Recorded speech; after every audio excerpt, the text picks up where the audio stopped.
Just another quick cemetery photography tutorial trick.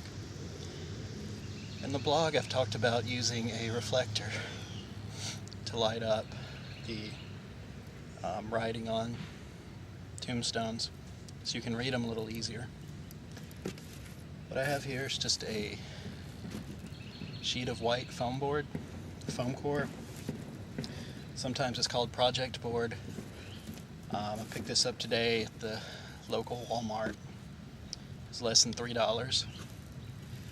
It's got a nice white side that reflects a good bit of light. The other side is a dark blue. I think what I'll do is use some spray adhesive and put aluminum foil or a piece of a Mylar emergency blanket on this side, so I have a really shiny silver reflective surface. But for today, I'm just going to go with the white side. It's about 1 o'clock in the afternoon, so the sun is not quite directly overhead, but high in the sky. Not always the best time to photograph. Not too bad here, this particular tombstone. I could read and photograph reasonably well without some extra light. But to show you, just using the reflector to throw some light back on it, it really lightens it up and makes the writing stand out. Hopefully this will come through on the video. As you can see, it's really easy. I can hold my camera with one hand and take a picture. I could use a stick or something to prop this up and leave it. As you can see, without it, the stone's pretty visible, but the writing's not too clear. It would come out as a really uniform gray in a photograph. Just a little bit extra light really brings out the material of the stone. You can see it's a stained marble. Really makes the writing stand out. Just one more time from a different angle. You can see it throws some light on it. It's not a hugely reflective surface, so it's not going to wash out the stone.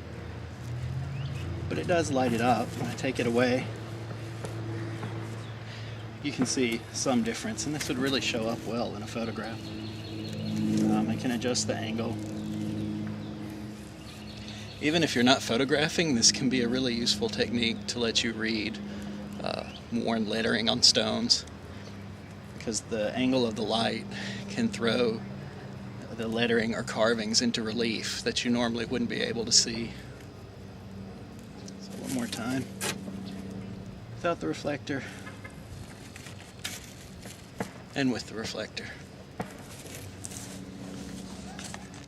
One more example. This is a monument to unknown Confederate soldiers. I believe there are 14 of them who were reinterred in this cemetery. This side of the monument is in shadow.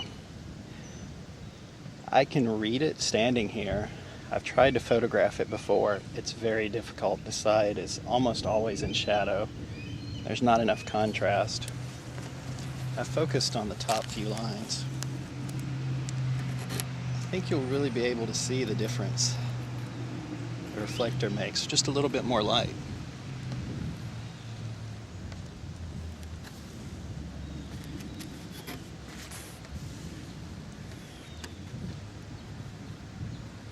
I can adjust the angle somewhat, the light, and it makes it a lot easier to read. That's about it. Looks like the camera's telling me the battery's just about gone. I hope this has been useful. I get a good response. I'll probably continue the photography series. Said it's a hobby of mine. It's something I enjoy. There seems to be a lot of demand for it.